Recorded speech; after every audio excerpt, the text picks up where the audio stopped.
Dumito na po tayo kay Hanilet. Galit na galit. G na G ho. Mga boss chief amo sir. Ayan. Sabi ni Lynn Mariano, si Ban Adbay. Ayan na, nagtatago sa Japan. Nasa Japan na ba? Di ba may ano siya? Sabpina din. Hindi na din nagpaparamdam ba? Gagalit na naman yun. Naku, bakit na ganyan? Susunod na tanongin natin kay Mami Pebs. Magtatanong ulit tayo kung sino pa yung mga bakla. Ano po? Wala namang masama. May mga kaibigan ho akong mga bakla. May mga kaibigan ho akong mga Becky. Matitino, maayos. Bakit sila? Itinatago pa nila. Ano? Eto, nagagalit po si Hanilet Abansenya, mga kababayan. Tama ba ako? Doon sa kanyang apelida? Abasenya o Abansenya? Kasi po, ito, nagagalit siya. Yung mga gumawa nito sa kanya, no? Kay dating Pangulong Duterte daw po. Yung pagpapakulong kay dating Pangulong Duterte. Saglit lang. Kala ko ba tanggap ni dating Pangulong Duterte at haharapin niya? At narinig din natin, mga kababayan, kay dating Pangulong Duterte. Nandun sa eroplano. Sabi pa niya doon sa mga kapulisan, mga kapulisan, di ba ang sabi ko sa inyo, ano tayo? Trabaho lang kayo? Ako ang bahala sa inyo? Diba may ganung sinasabi si dating Pangulong Duterte? Minsan nakakalito na din ho sila eh. Kasi doon, bago lumipad ho, mga kababayan, papuntang Dahig, talagang umabot ng 12 oras. No? Talagang umabot ho ng 12 oras yung arestuhan ho kay dating Pangulong Duterte. At tinitiyak ko, ayaw magpahuli, ayaw magpa-aresto, ayaw sumama ng dating Pangulo. Doon sa ICC. Pero, nung pagdating na ho doon sa aeroplano, siguro na-realize ng dating Pangulo na wala na ako ligtas dito. Wala na, tuloy-tuloy na to. Sama na ako. Hindi na ako makakabalik ng Pilipinas. Aba, pagmukain ko na lang hero yung sarili ko. Di ba? Pagmukain ko na lang hero yung sarili ko. Sabihin ko doon sa mga kapulisan. Pero take note, doon po sa Senado, parang gusto niyang sabihin na yung mga pumatay ng tao ng mga kapulisan, problema nila yun. Di ba? At madaming nagrereklamo na mga kapulisan ng under ni Pangulong Duterte ang nagsasabi, wala naman po, napabayaan din kami. Sumunod po kami doon sa inuutos, pero ito po, nga po kami. Napabayaan po kami. Di ba? Pagdating doon sa eroplano, kinausap na yung mga kapulisan, mga kasundulan. Di ba? Sabi ko sa inyo, trabaho lang kayo. Eto na. Hinaharap ko to. Ngayon naman, meron nagsasabi, kinidnap daw ang dating Pangulong Duterte. Pag si dating Pangulong Duterte naman na nakausap, okay naman daw siya, maayos naman daw, at haharapin niya naman daw. Yung mga DDS, hindi mo maintindihan kung ano yung mga sinasabi ho eh. Halo-halo na, hindi mga nag-uusap na maayos eh. Eto si Hanilet, sinisisi. Yung mga gumawa sa kanya nito, impyerno kayo. Ano kaya ibig niyang sabihin dun? Pupunta ng impyerno o impyerno ang ugali ng mga nagpakulong sa kanya? Saglit lang ho Iyan ho, kung nakipag-cooperate siguro kayo doon sa Kongreso, nakipag-cooperate, sa Senado pumupunta sila dahil alam nila na madami silang kakampi doon. Pero yung sa Kongreso, wala, hindi nila pinupuntahan, etc. No? At kung naramdaman at ipinaramdam ninyo sa mamamayang Pilipino na tumatanggap kayo ng kritisismo, tumatanggap ang dating Pangulong Duterte ng mga reklamo para sa kanya, siguro po, nasa Pilipinas lang yung kaso na yan. Dahil ano ang unang nakita ng taong bayan nung nakaupo ho ang dating Pangulo? Nung nalaman ng dating Pangulong Duterte na siya ang iniimbestigahan ng ICC, kumalas agad. Di ho ba? Kumalas agad. Kung ikaw, nagpapaimbestiga sa kanya, inirereklamo mo siya, Dahil nga dito sa mga nangyaring ganito. At nakita mo, naku,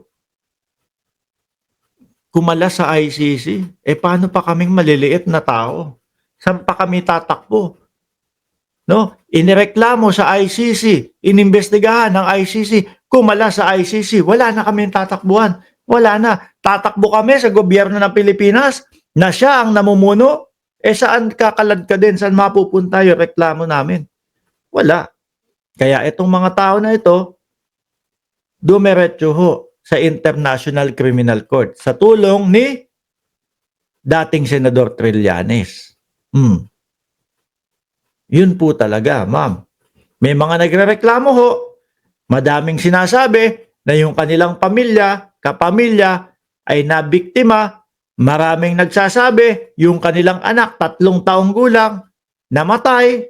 May mga 7 taong gulang, 4 na taong gulang.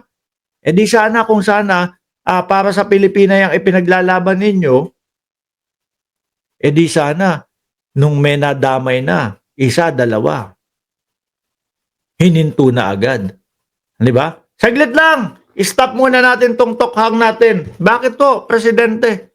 May mga civilian na nadadamay na hindi naman o walang related sa ipinagbabawal na gamot. No? Ayaw natin ng ganyan. Di sana, ganun ang ginawa. Wala ho. Tuloy lang! Tapos ano sinasabi ho ngayon, mga boss chief amuser? Na yung pong mga damay, collateral damage yan. No? Shit happens nga daw, sabi ni Bato. Ngayon, sabi pa dito ni Hanilet, akala nila that will put him down. Nagkakamali sila. Wrong move. Saglit lang po ha. Sabi po sa mga pahayagan, sabi po sa mga balita, mas mataas daw po ang porsyento ng mamamayang Pilipino yung gusto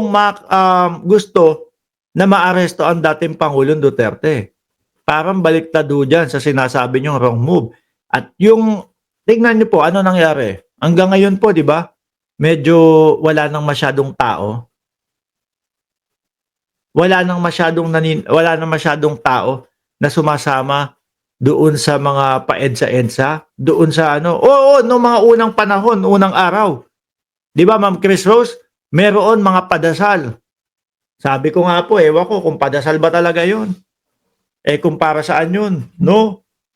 Yung padasal nila parang padasal na sa patay Kulang na lang po pandesal, panset, soft drinks ilagay do sa harap ng picture ni dating Pangulong Duterte.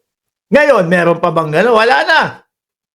'Di ba? Dahil karamihan lang ho dyan, mga boss chief amuser, nadala lang po ng hype. Oy, uso.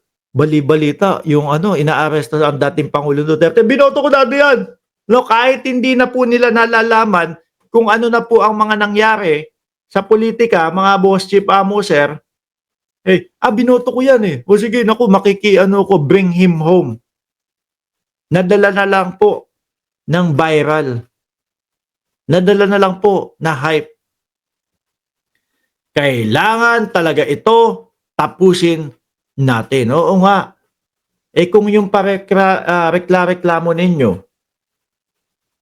ang ginagawa ninyo nga, lagi ko sinasabi dito, araw-araw na nagbablog ako, sinasabi ko to, kung napapanood nyo, humiling kayo ng speedy trial. Sabihin nyo dahil po sa kalagayan ng aking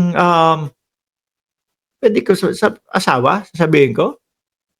Dahil po sa kalagayan ng dating Pangulong Duterte, baka po pwedeng madaliin na natin yung trial. At least, kung sakali po na mapatunayan na siya ay acquitted, walang kasalanan, meron pa pong nalalabi sa buhay niya para ma-enjoy niya. O ganun lang.